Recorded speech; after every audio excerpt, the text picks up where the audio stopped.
భూమి పూజ చేస్తూ కార్యక్రమాలు జరుగుతున్నాను తప్ప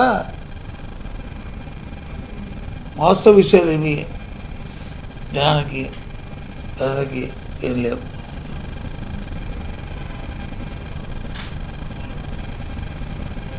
ఎంతసేపు 2 సంవత్సరాలు దాటింది ఈ రాష్ట్రంలో. కన్స్ట్రక్టివ్గా ఇగో రాష్ట్రంలో ఈ అభివృద్ధి కార్యక్రమం చేస్తామని చెప్పానండి.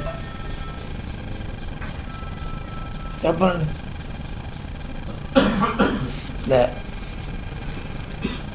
ఎంతసేపు నేను కూడా శంకుస్థాపన చేసామంటే జగన్మోహన్ ఎప్పుడో చేసి ఆ కార్యక్రమానికి అనుమతి తెచ్చని చేస్తే ఈ 2 సంవత్సరాల్లో వాళ్ళు ఒత్తిడి తాక, వాళ్ళకి బేరాలు కుదరక, వాళ్ళకి సెటిల్మెంట్లు అవ్వక మళ్ళీ నన్ను వచ్చి దానికి మళ్ళీ భూమి పూజ, మళ్ళీ పనులు ప్రారంభం, దానికి ఇంకో కొత్త పేరు. ఏం చేస్తారు? అక్కడికి వెళ్ళిపోయిన పారిశ్రామిక మాట్లాడతారంటే అక్కడ లేదు, ఎంతసేపు మైదానం లేదు, ఎంతసేపు మళ్ళీ వైఎస్ఆర్ పార్టీ మీద, జగన్మోహన్ రెడ్డి గారి మీద, లేకపోతే ఆ పార్టీలో నాయకుల మీద, వాళ్ళ మీద వ్యక్తిగత దోషణలు, ఆరోపణలు తప్ప అసలు ఆ విషయమే లేదు.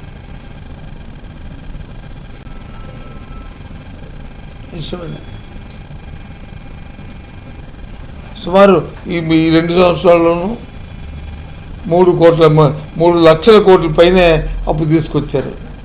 ఏం చేస్తారంటే ఏం చేయలే. పోయి కొత్త స్కీమ్ ఏదైనా ఇచ్చారంటే ఒక కొత్త స్కీమ్ లేదు. ఏది ఇచ్చిన పెన్షన్ వచ్చి 3,000 రూపాయలు 4,000 రూపాయలు చేశారు తప్ప 3 సిలిండర్లు ఇస్తున్నారు, ఇది 1.6 ఇచ్చారు, అవి కూడా పూర్తిగా ఇవ్వలే.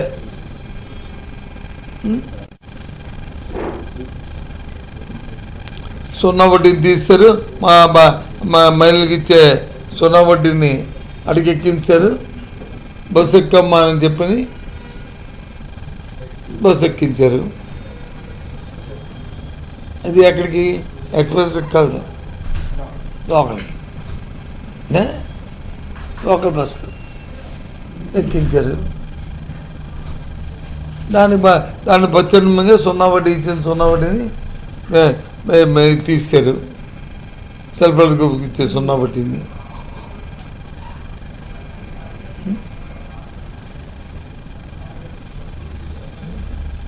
స్కూల్స్లో చూస్తే అప్పుడు చేసిన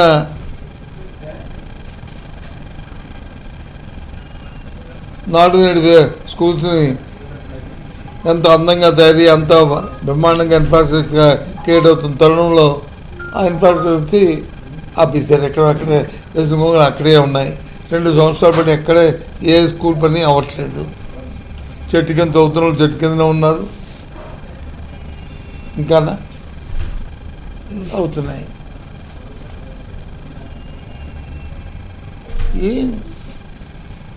మొన్న ఇప్పుడు చూశాను, ఈ కేంద్ర మంత్రిను, రాష్ట్ర విద్యాశాఖ మంత్రి, కేంద్ర విద్యాశాఖ మంత్రి వచ్చి స్కూల్స్కి వచ్చి వెళ్ళి ఈ డిజిటల్ విధానం, ఈ కార్యక్రమం ఎప్పుడు చూడలేదు, బ్రహ్మాండంగా చూసాను, నవ్విపోతారు. ఇది జగన్మోహన్ రెడ్డి గారి విజన్ బట్టే, మా ప్రభుత్వానికి వచ్చే ఆలోచన బట్టే, పిఎం కుసుమ్ ద్వారా ఇచ్చిన కార్యక్రమం కాకుండా నాడు నేడు కార్యక్రమంలో ప్రతి స్కూల్లోనూ ఆ ప్యానల్స్ని పెట్టి, ఆ విధానాన్ని పెట్టి ఆ పిల్లలకు వచ్చి చదివిపించాం, ట్యాబ్లు కూడా ఇచ్చాం. లేదు, ఇప్పుడు వచ్చి ఇస్తున్న ఆ కిట్లే ఇవ్వలేదు, స్కూల్ కిట్లే. అది ఏంటిది?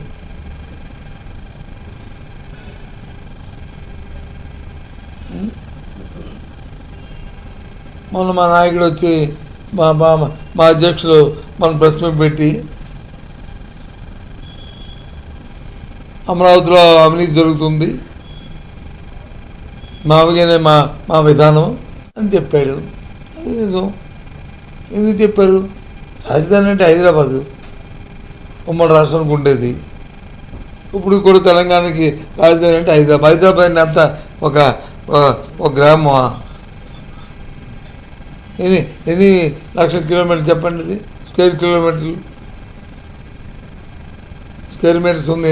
ఎన్ని లక్షల స్క్వేర్ మీటర్స్ ఉంది, 4 కిలోమీటర్లు చెప్పండి.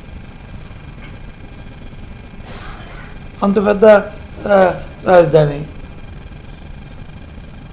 అమరావతి వరకు గిరిగీసుకుని కూర్చొని ఇదే రాజధాని ఏంటండి.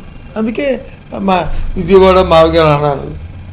తప్పేముంది దానికి? ఎందుకు ఉలికి పడుతున్నారు?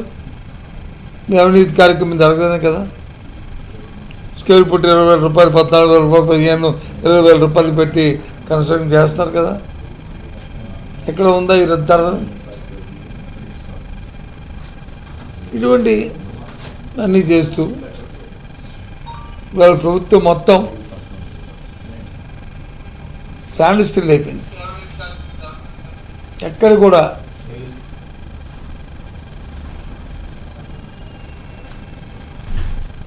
ఆ కార్యక్రమం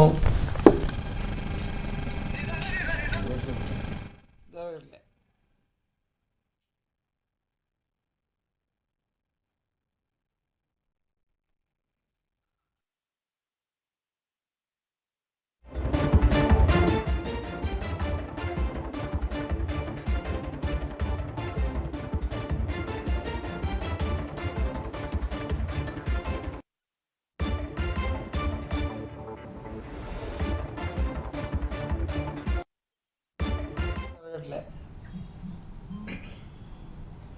ప్రభుత్వాలంటే పరిపాలన చేస్తున్నప్పుడు ఆ ప్రభుత్వం ఉనికిలు ఎగరబెట్టాలి.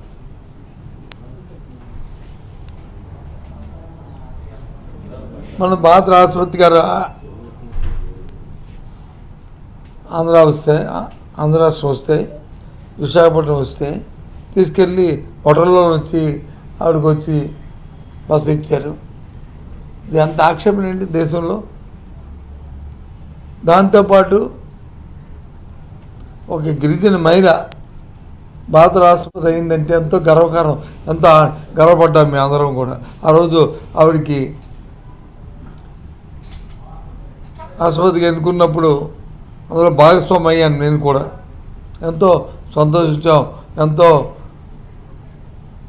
ఆనందపడ్డాం. అలాంటి మహిళ వచ్చి ఆంధ్ర రాష్ట్రం వస్తే ముఖ్యమంత్రి కానీ ఉప ముఖ్యమంత్రి కానీ కనీసం స్వాగతం చెప్పడానికి వెళ్ళకపోవడం ఏంటండి? ఇది అన్యాయం కాదండి. రాష్ట్రపతి పదవిని కించపరిచినట్టు కాదండి, పదవితో పాటు ఓ మహిళని కించపరిచినట్టు కాదండి, మహిళతో పాటు ఓ గిరిజన మహిళని కించపరిచినట్టు కాదండి. అంటే వాళ్ళని ఏ రకంగా దీన్ని మనం మాట్లాడాలో చెప్పండి.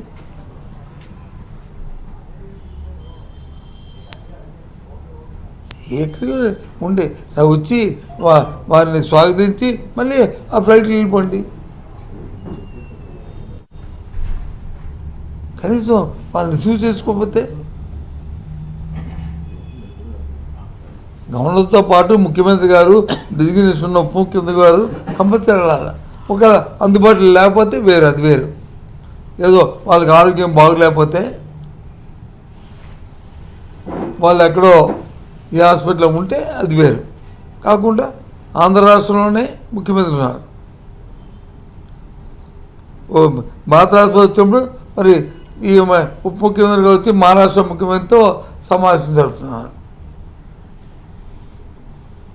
ఈ రాష్ట్రంలో పరిపాలన ఎలాగుందో అది రాజ్యాంగబద్ధమైన వ్యక్తులు వస్తున్నప్పుడు ఏ రకంగా గౌరవించాలని కూడా కనీసం మర్యాదలు కూడా లేవు. అందుకు బాధ అనిపిస్తుంది. వీళ్ళు వచ్చి సీనియర్లు, వీళ్ళు వచ్చి రాష్ట్రం గురించి, న్యాయం గురించి, ధర్మం గురించి వాళ్ళు వచ్చి వ్యక్తం చేస్తుంటారు. గౌరవాల గురించి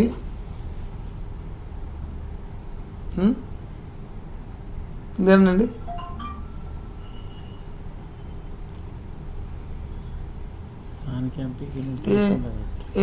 ఏం కర్మ అనేది?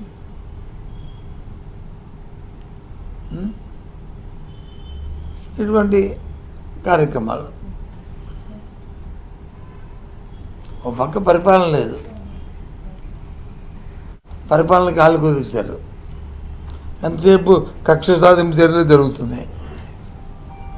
ఎంతసేపు నా పేపర్లోనో నా సోషల్ మీడియాలోనో ఎవరైనా ఏదో తప్పువాక్యం రాస్తారా ఏ రాస్తారా ఇది చూడడం.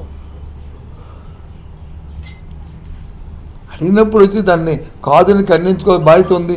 భాషలో బాగోపోతే లేదు వ్యక్తిగతంగా కించపరిచే వ్యక్తిగతం చేస్తే అప్పుడు మీరు అసలు ఏదంటే మంది దాన్ని స్వేచ్ఛనే కాదంటారుగా.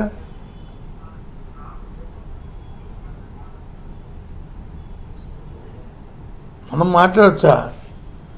ఎదుటి వచ్చేది పడుతుంది, అవతల వాళ్ళు మాట్లాడితే తప్ప. మనం మాట్లాడే ముందే 1,000 చూపెట్టే ముందే 4,000 మనం చూపెడతామని చూసుకోవాలి.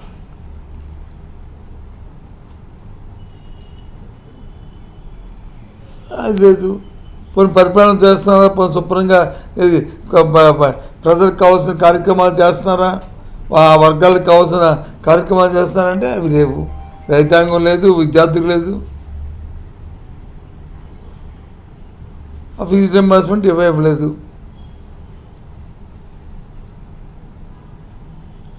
ఆరోగ్యశ్రీ అయితే అడకెక్కిపోయింది,